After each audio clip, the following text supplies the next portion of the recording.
I have Kingdom of Ash in my hands. I went to pick it up, and this is a non-exclusive edition. I only have a couple hours to read through it because I do have a 7 a.m. shift tomorrow. So I'm gonna read and annotate.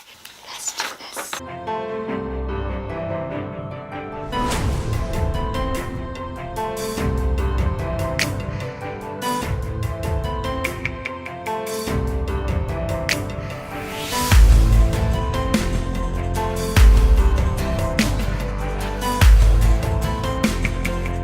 Got off work and there was this lovely package waiting for me outside of my door. I have not read Kingdom of Ash a lot today. I read a couple of pages while I was working at Barnes & Noble on my break and lunch. So far it's okay. I mean, I'm waiting for something epic to happen, but it's just I've waited for this book for so long that I'm trying to read it slowly and not rush myself with it. I left off at the part where Dorian is talking about how he can't get together with Manon because of the 13. And also I read a little scene with Aelin and Fenris, and it looks like Maeve has Fenris in his white wolf form. All he can do is just watch how Karin tortures Aelin. But I love that they came up with their own little code. That's right, we're doing an unboxing. Now, I already know what this is, and I'm gonna have 3 physical copies of Kingdom of Ash. I'll be having the one that I bought yesterday. I'm having the Barnes & Noble exclusive, and I have the Books A Million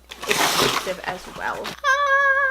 That sticker kind of blends in with it. So I think this is just kind of like the Tower of Dawn exclusive, where we've got notes and a chapter annotated by Sarah J. Maas. Also, the dust jacket has this beautiful poster. Look at that. It's gorgeous. We have what I believe is Kael, Rowan, Aelin, Dorian, and Manon. So yeah, that's my little unboxing, and that's my little update that I wanted to let you guys know as well as far as my reading goes. Tomorrow, once again, is going to be another very early day for me. I go in at 7 at Barnes & Noble, but I do have the rest of the day. I think I get off at 1:30. I have the rest of the day to just read and relax, and hopefully I can get through a couple of pages. I want to say I want to get to at least page 200 tomorrow. Is that a long shot? Yes, but I'm dedicated. Hey guys, so just a quick little update because I don't think I'm gonna read for the rest of the day. At least, I don't know, today just has been a weird day. I don't feel good. I've had a migraine all day and been just a terrible day today. First thing that happened was my car broke down while I was heading to work. The thing is, it broke down in the parking lot of where I work. I got out of the car, I went to my manager and I told him, hey, you know, I'm having car troubles. I left my car parked like a douche canoe. So my mom came and we moved it. After that, for some reason, a headache just started to set in, and it's just been like that all day. It makes me want to cry. Like right now, I really want to cry. I'll probably wait until I turn off the camera. After I got out of work, my car turned on miraculously, and I was like, okay, yeah, let's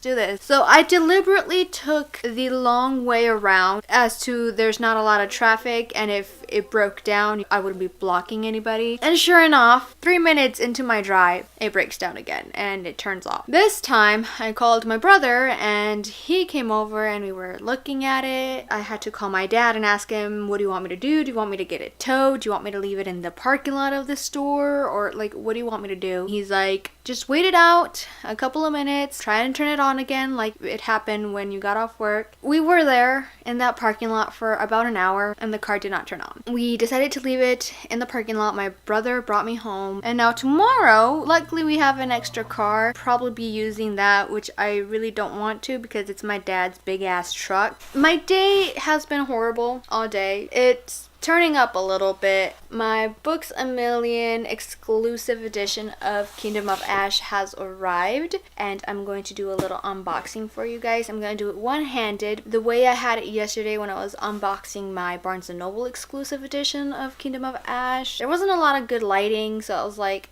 I'll just do it this way. What I've learned of my 27 years on this earth is that you're gonna have bad days. You're gonna have days where out of nowhere you're gonna want to cry, so just cry. This is my first time ordering from Books A Million. There's not a Books A Million here where I live. I think there's a Books A Million in, I want to say, a city in Washington. I think it's called Tacoma. Though when I searched about nearby stores, it didn't show up, so either they closed it down or I was dreaming of that part. Here's the beautiful Kingdom of Ash Books A Million exclusive edition. I think this one is also the edition of Indigo, and let me show you why I wanted this so bad.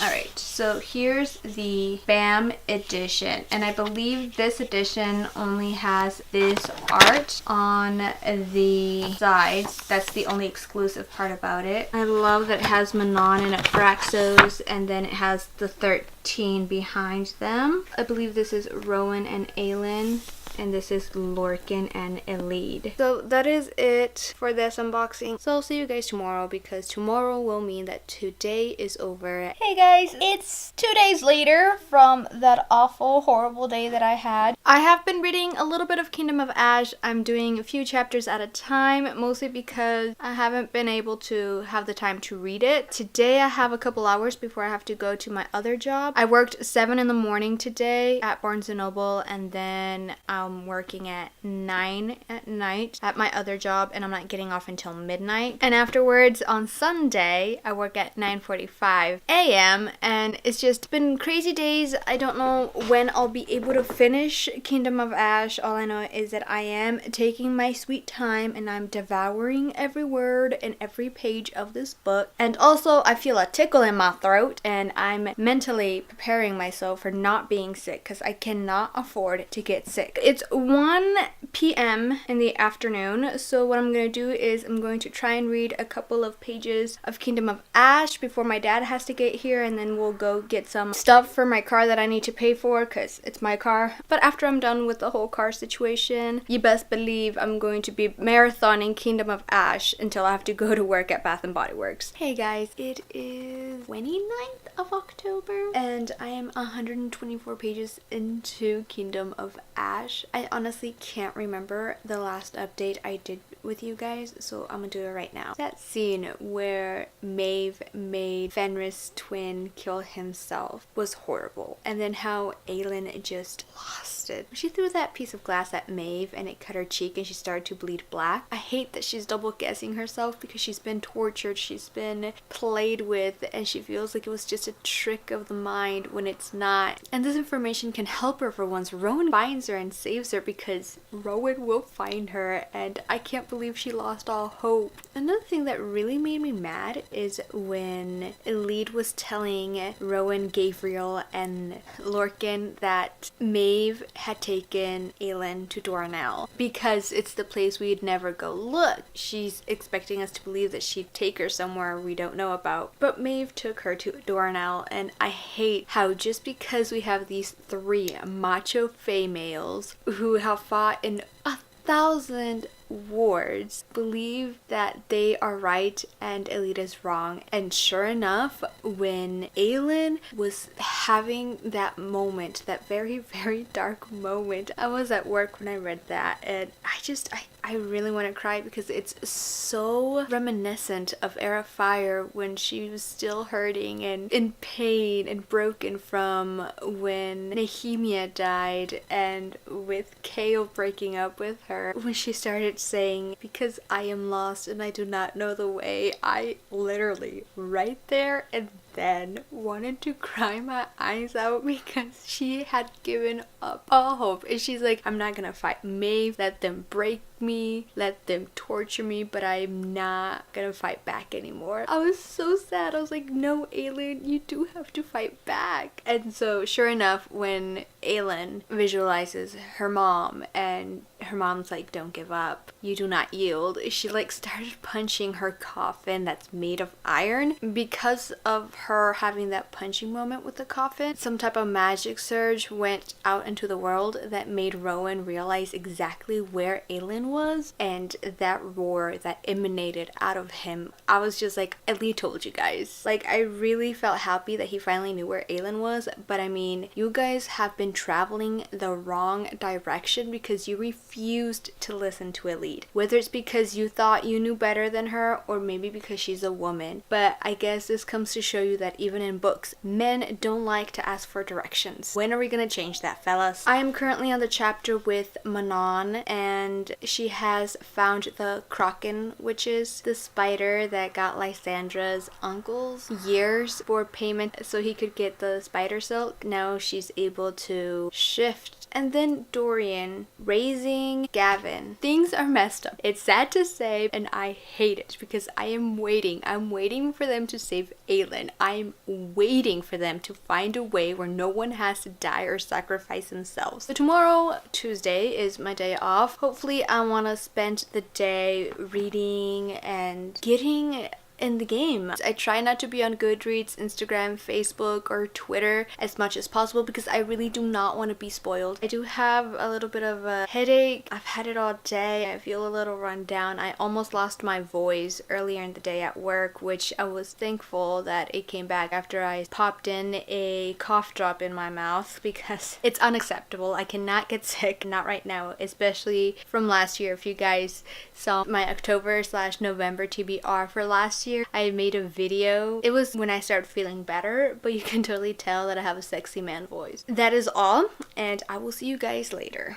Oh my god, I have no words right now, you guys. I'm going to try and do this, but I don't know if I'll be able to do it. I just finished chapter 28. Starting this book, I really fell in love with Fenris. He's my favorite side character, and I knew he might be one of the characters died. And sure enough, Fenris just sacrificed himself to save Aelin. Rowan trying to run to Aelin. Aelin finally escaping because Fenris broke the blood oath and now he's gonna die because of it. And I'm just a blubbering mess. I knew this was going to happen with Kingdom of Ash. I knew Kingdom of Ash was just gonna break me. Fenris will always be remembered as the person who saved Aelin. I don't care what you say. Fenris saved Aelin. He was there in her darkest moments. He was there to keep her grounded. He was there to let her know that whatever happened to her was real and that she didn't imagine it. I'm just so sad that Sarah killed him. It's the end of chapter 28. Rowan and Gabriel are gonna go back to the camp to either kill Karin and give Fenris his last goodbye or try and save him. I don't know.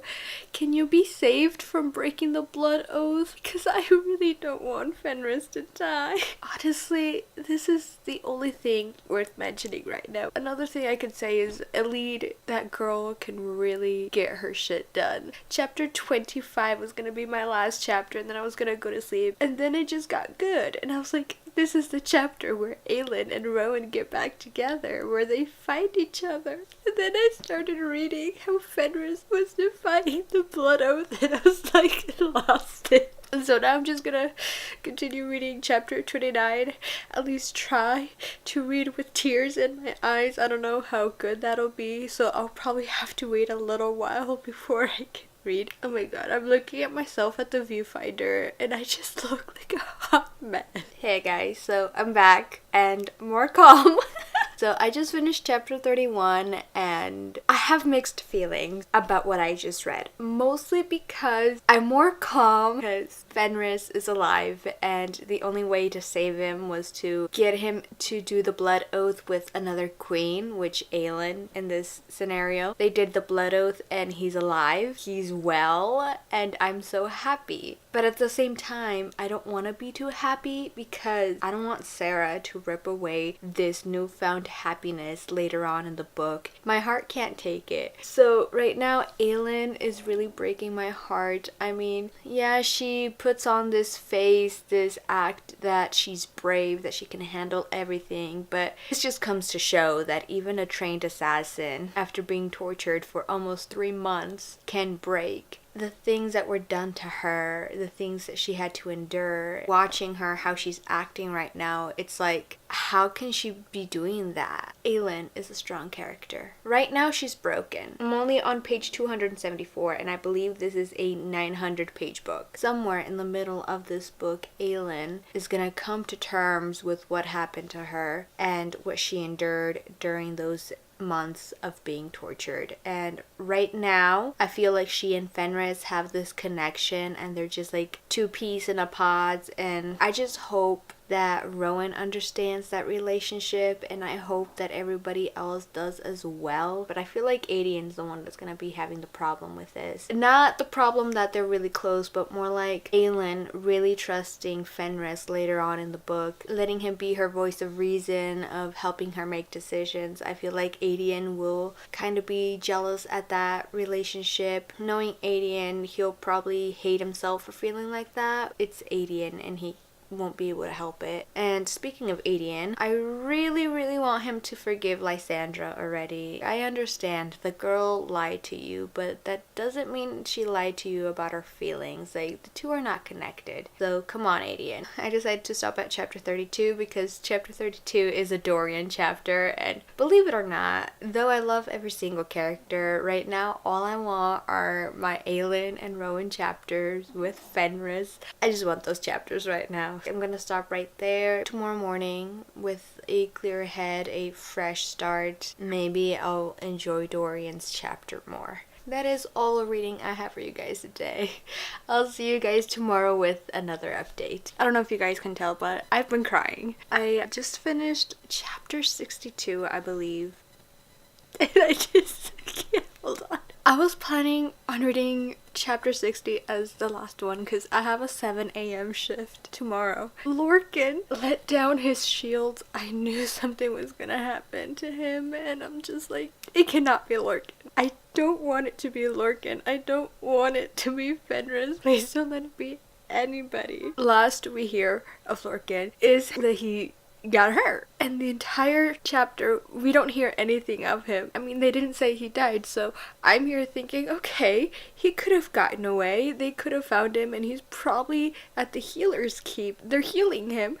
But then a lead comes in and asks where he is, and I'm just like, you guys did not just leave Lorcan in the field. You guys cannot have done that to him. I mean, so many things happened between him and the lead to make him believe that he had nothing to live for, and that's why he left his shields down. Elide, realizing he wasn't there, that's when she finally figures out that she could forgive him, and I hated that because why does it have to take Lorcan almost dying for her to understand that she will love him? I was already crying a few tears when she was asking for him. Then when she got on that horse to go find him, that entire scene had me sobbing because when she found him and got him on that horse, Lorcan realized that because he was heavy, he was slowing down the horse. When Lorcan started saying his goodbyes to Elide and saying that he loved her all along. Do not throw yourself off that horse, Lorcan. I will hate you forever. Thankfully, Elide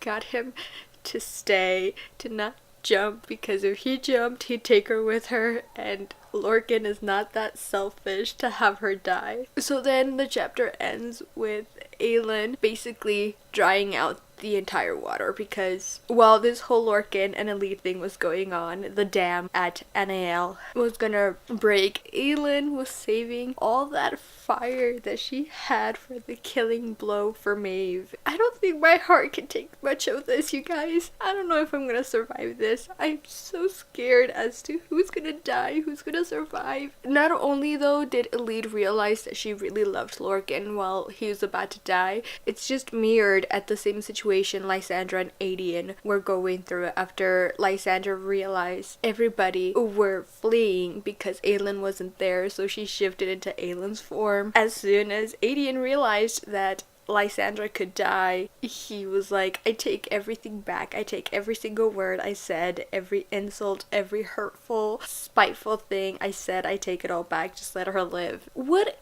is it with you guys? Realizing someone's worth as they're about to die. And here's my book. See how it's all annotated? Can you guys see that? I'm already almost halfway done with this book, and tomorrow I've decided to not read until I finish editing and uploading my Tower of Dawn reading vlog, because I procrastinated today. I got a rough cut and I said I'm gonna take a break. I'm gonna read a little bit of Kingdom of Ash, but Lord behold, that little bit turned into 4 hours of reading. I think that's all the update I wanted to give you guys. It's just this book is breaking me. I've heard such great things about this book. I heard it's an amazing conclusion, a great final book. Some have even said it's better than Harry Potter. And there still has been no say and no planning as to how they're gonna save Aelin or Dorian, and I'm really scared. I am terrified as to what's gonna happen, because if Aelin lives, that means Dorian dies, and again, I don't want that. So I really want them to come up with something where nobody has to sacrifice himself. I really want that, and I'm hoping for that. My little Kale and Irene are preggers. There's gonna be a little baby Kale running around. It's so cute. I'm doing this quick update because I really have to go to bed. I have to wake up at 4 in the morning so I can get ready for work. I'll go in at 7. Life has to go on even if my heart is breaking and I'm falling to pieces. Hey guys, I have not picked up Kingdom of Ash since the last time we spoke. I've been pretty busy working, and pretty much when I get off work I want to relax, and the only way I do that is by watching Netflix. And sure, reading is relaxing, but Kingdom of Ash is that book that I really want to get through on its own. I have not picked up any other book because I really want to immerse myself into Kingdom of Ash, and that's what I've been doing, so I haven't picked up another book. I'm usually a person that reads multiple books at once, but for right now I just really want to read Kingdom of Ash. I want to talk about a few things that I have not mentioned before, because mostly I've been crying over almost fictional deaths. First things first, I want to talk about Dorian and Manon. I absolutely love where the relationship is going, and it really broke my heart when Dorian left her. I understand where he's coming from. Manon is not a person who would want to be married with someone, just knowing that she'll feel like she's caged, and he understood that, and even Manon said it, like, he knew me better than I knew myself, and that's what you call love. When they cuddled afterwards, I thought that was the cutest thing ever. Reading that scene where Manon's like, stay, I'll give you everything, I'll give you me, just stay, don't go to Morath, please just stay with me. Aelin already knows that Irene can devulg the humans. She's asking herself if, instead of forging a new lock, if she can just have Irene devulg Maeve and Erewhon. I guess if she does that, Irene, she runs the risk of dying and losing the baby. And Aelin's like, can I live with that? You know, what would you do, Rowan? If it were me, would you let me? Rowan's like, you do what you gotta do. I'll stand behind you 100%, but if it were you and me, I wouldn't let you, even if it meant saving millions of people. Sarah really did a number on that, because it is hard to choose. Part of me is saying, yes, Aelin should do it. To lose 2 lives to save thousands, maybe millions of life is worth it, but at the same time, it's like, who are we to judge whose life is worth saving more? And it's very difficult. It's a very difficult situation, and I want to know what Aelin's gonna choose, and I really hope, really hope Irene and the baby don't die, because Kale deserves some happiness in his life. I would really love to see Kale, Irene, and his baby grow up. I'm at the part where Dorian got to Morath, and he's in, I think, a rat form, and he was spying on Erewhon and Maeve, and they were talking, and Maeve's like, I'll let you use my spiders to put the Vogue princesses in them, and I am really terrified of that alliance. And then a few pages later, we find out that Maeve knew Dorian was spying on her the entire time, and now they're forging an alliance, and I am really scared because what are you doing, Dorian? Why are you allying yourself with the greatest evil in this book? I don't know what's going in his head. Normally, I can like get the fixtures and the train going in my head. It's like, where is he going with this? I don't understand it. So I'm really excited to see where that is heading. He took the 2 locks with him when he left Manon. I don't understand where he hid them because he's not letting Maeve into his mind. I don't know how long that'll last. I have about 300 pages left. I've been delaying it because I really don't want the series to end. I truly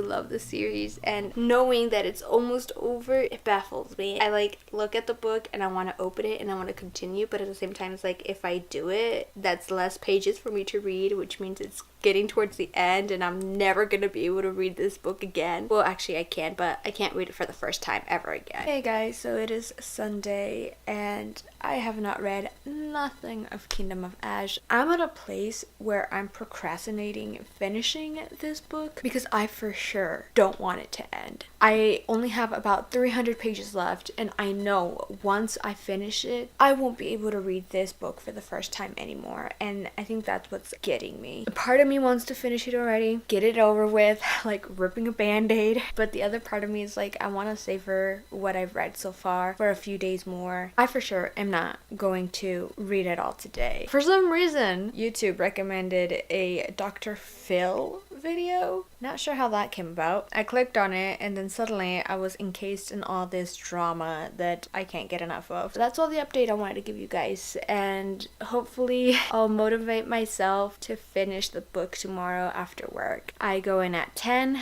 get off at 6:30, don't work Tuesday, so I got Tuesday off. I feel like it's time for me to finish this book. I really wanted someone from the Throne of Glass read along to be alongside with me, and I think I'm also procrastinating because I know Becca from Becca and the Books, she's about to finish Tower of Dawn, so I feel like if I wait, maybe she'll catch up to me and then we can talk about Kingdom of Ash. I'm gonna do this really quick because my battery's about to die. The 13 are gone. I have no words to describe what I'm feeling right now. The only family Manon has ever known is just gone. First, she had the fear of losing Abraxas, and now the 13 sacrificed themselves. I just wanted you guys to see my reaction to it, but I'm gonna head over, charge the battery, and after I've calmed down, I'll probably speak with you guys a little bit more in depth about that chapter and that scene, because I can't right now. I'll just talk to you guys later. So I think I've calmed down a bit, I think. So what had happened? Morath found that there was another way into Orinth. First heartbreaking thing that happened was when Erska's Wyvern, he had Abraxas by the neck, and I was like, oh my god, that's like my dog dying. I was in shock. I was like, oh my gosh, please don't let it be Abraxas. And so when they got down on the ground and Abraxas had healers, I was like, yay, he's gonna be okay. And then they saw the witch tower coming. This is it. Someone's gonna die here. This is the chapter where someone's gonna die. And I didn't know. I thought I was calm, guys. I'm sorry. When Manon realized that she had to sacrifice herself to break the tower, the 13, they were behind her. And since Abraxas couldn't fly, Manon wanted Lysandra to shift into a wyvern to fly her out there. She turned to the 13 to tell them this. The 13 just looked at each other, and that's when I realized that they had planned something. And they were telling her goodbye. Then Astrid was telling her to just live, to take her people home, to get Manon not to follow them. Astrid punched Manon, and then they decided to do the yielding. We lost all of 13, and it's been already 15, maybe 20 minutes since I read chapter 89 and 90, and I'm still sobbing because it's the 13, and the 13 was Manon's family. That's the family she chose for herself, and then to have lost them all, it's so heartbreaking. And it just makes me think that at some point the 13 had this conversation with Manon, and that they realized that this was the only way out. I can't do this. I'll see you guys when I'm more calm. Hi guys. So I'm more calm, mostly because I pushed through all those tears and I continued to read. I have finished Kingdom of Ash. I have so many thoughts. I think about it and I want to cry. And you guys will see like this blubbering mess. So I think I just need one more day to really get my emotions in check. Honestly, right now I am emotionally raw. Every time I think about the book, every time I think about everything that happened, this starts to go. And so yeah. Yeah, I'm just gonna talk about it tomorrow because I can't do it today. Hey guys, so it is the next day. It is about 7:42. I have an 8:45 shift today at Barnes & Noble. Got done getting ready a little bit early, so I decided to talk to you guys a little bit about my thoughts on the book now that I slept on it. As you guys know, the 13, well technically 12 because with Manon that was the 13, but I call them the 13 because that's how they're referred to. 12 of the 13 died. It was very heartbreaking. Even as I was trying to fall asleep, like whenever my mind would wander off to that scene when Astrid was saying goodbye to Manon, like I got this feeling in the pit of my stomach like it was dropping, and then my heart started to hurt like it was breaking. It definitely wasn't what I thought it was gonna be. Poor Manon, she lost her entire family on Monday. And sure, now Manon has the Krakens, but she doesn't know the Krakens. Though I think about it now, my heart still hurt and I want to cry, but I just did my makeup and I gotta go to work, so I'm not gonna do that. I am holding back these tears. Another thing that happened was Gabriel died. I was already emotionally drained. I did shed a few tears for Gabriel, and the only sad part about him dying was that he never got to take the blood oath with Aelin because Aelin was waiting for Aedion to take it first. Was Gabriel really necessary to sacrifice? I feel like Gabriel only sacrificed himself to prove something to Aedion. Even Aedion said it. He had enough time to put up his shield and come back inside. After Aedion realizing that he died, that's when he's like, oh, my dad. And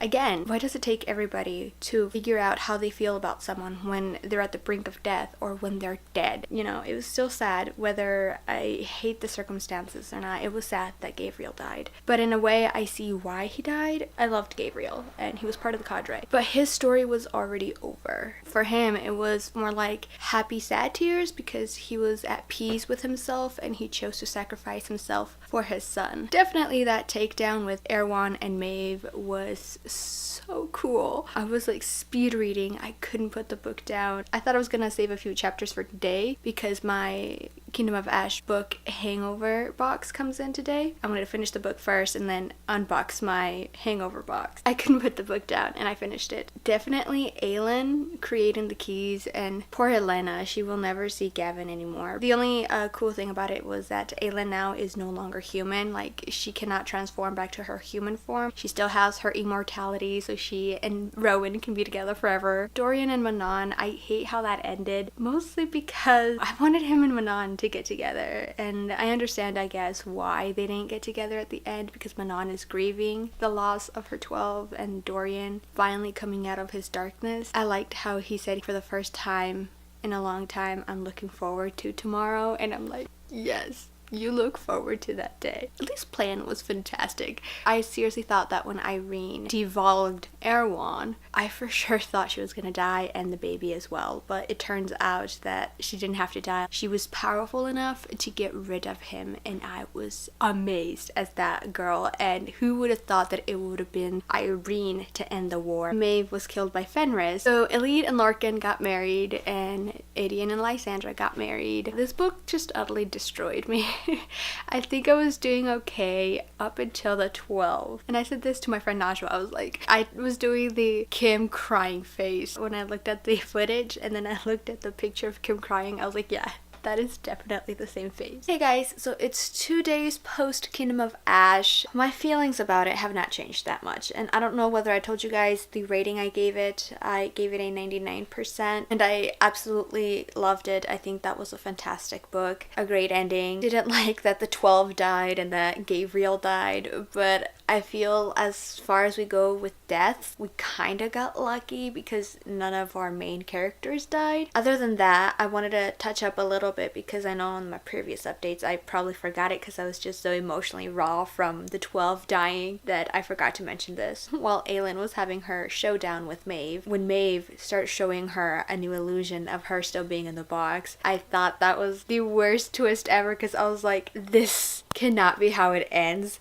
that Aylin is still gonna be in that box. And everything that she went through, every scenario we read from every point of view of a character was all part of Maeve's illusion, and it scared me because we had several pages left and I just thought that that was it, that Maeve was actually giving Aylin that illusion of getting out of the box. This cannot be happening. When Aylin finally came out of her illusion and realized that, you know, she's stronger than Maeve, I was like, oh thank goodness. Thank you that the last 800 pages were not fake. Like, I was gonna be super mad if it was. That is all I wanted to add to this little update. Let me know down in the comments below, what did you think of it? Thank you guys for watching. Please make sure to give this video a big thumbs up if you liked it and subscribe if you want to see more of my face, and I'll see you in my next video. Bye!